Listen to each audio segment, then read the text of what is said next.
दिव्या और शिल्पी बचपन की सहेलियां थीं। दोनों एक ही स्कूल और एक ही क्लास में पढ़ती थीं। पढ़ाई के साथ साथ दोनों स्कूल की खेल प्रतियोगिता और संगीत प्रतियोगिता में भी बढ़ चढ़कर हिस्सा लेती थी। दिव्या तेज स्वभाव की थी। उसे गलत बात बर्दाश्त नहीं होती थी, विशेषकर उसकी सहेली को कोई कुछ कह दे तो वह उससे झगड़ा कर लेती थी। जबकि शिल्पी शांत स्वभाव की थी। वह दिव्या को भी समझाती रहती थी, गुस्सा करने से क्या फ़ायदा, एक कान से सुनकर दूसरे कान से निकाल दिया कर। तब दिव्या कहती, बिल्कुल नहीं, गलत बात का विरोध करना चाहिए, अन्याय क्यों सहे। विपरीत स्वभाव होने के बावजूद दोनों की पक्की दोस्ती थी। 12वीं कक्षा पास करने के बाद दोनों ने अपने शहर के एक कॉमर्स कॉलेज में एडमिशन ले ली। लेकिन अफसोस, सेकेंड ईयर्स के बीच में ही शिल्पी के पिता ने अपने जैसे खाते पीते परिवार के कमाऊ पीते के साथ उसका विवाह तय कर दिया। ना चाहते हुए भी उसे अपने माता पिता की खुशी के लिए विवाह करना पड़ा।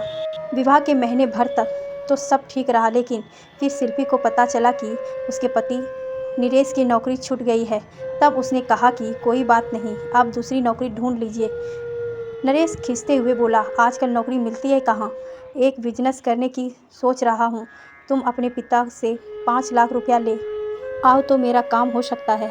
सुनकर वह चकित रह गई। उसने कहा, मेरी शादी में तो पापा पहले ही बहुत रुपया खर्च कर चुके हैं, अब तो वो इतना रुपया अब कहाँ से लाएंगे। आप अपने पिता से बात करिए, ना कोई इंतजाम अवश्य कर देंगे।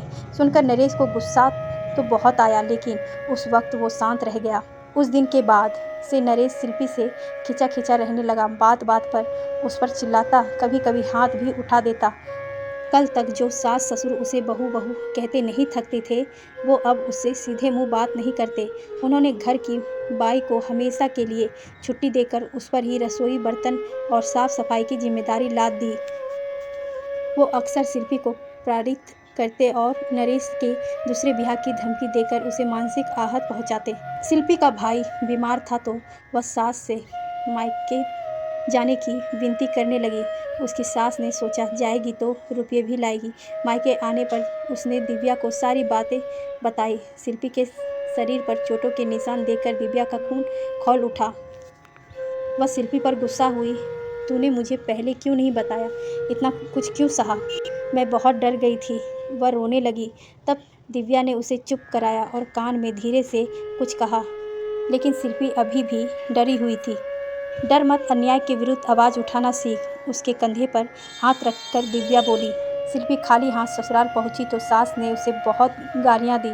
नरेश ने तो अपशब्दों की बौछार के साथ अपने हाथों का भी इस्तेमाल भी किया।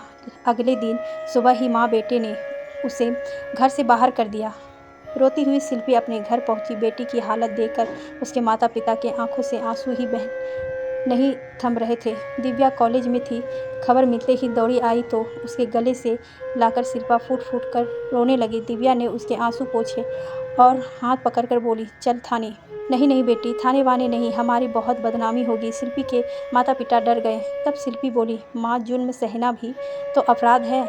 याद है छोटी बुआ के साथ मेरे मरने के बाद कैंडल मार्च करना चाहती हो। उसने बात ही ऐसी की, माँ बाप के आंसू छलक आए।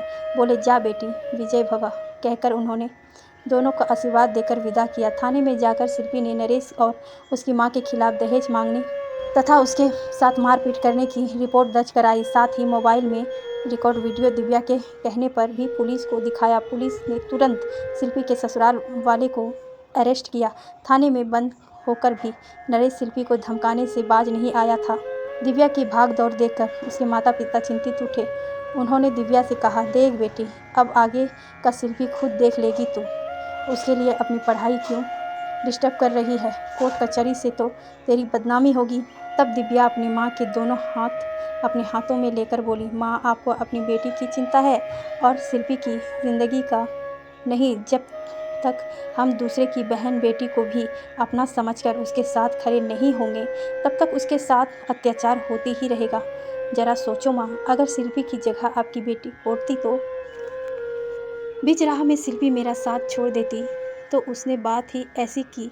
माँ बाप के आंसू छलक आए। माँ रुधे हुए गले से बोली, हमें माफ़ करना बेटी, थोड़ी देर के लिए हमें स्वार्थी हो गए थे, परंतु अब हमारी आंखें खुल गई है। तू अपना फर्ज निभा, हमारा आशीर्वाद है तुम दोनों के साथ।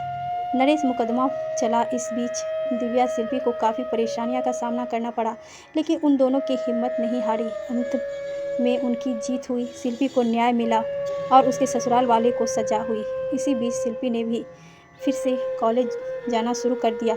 नरेश अब कमज़ोर पड़ चुका था, इसीलिए जब शिल्पी से तलाक की बात कही तो उसने चुपचाप डिवोर्स पेपर पर साइन कर दिया। बीकॉम की डिग्री मिलते ही दिव्या और शिल्पी को अलग अलग फॉर्म में नौकरी मिल गई। साल भर बाद दिव्या ने अपने ही सहकर्मी से विवाह कर लिया और शिल्पी ने अपने माता पिता और भाई की जिम्मेदारियां संभाल ली।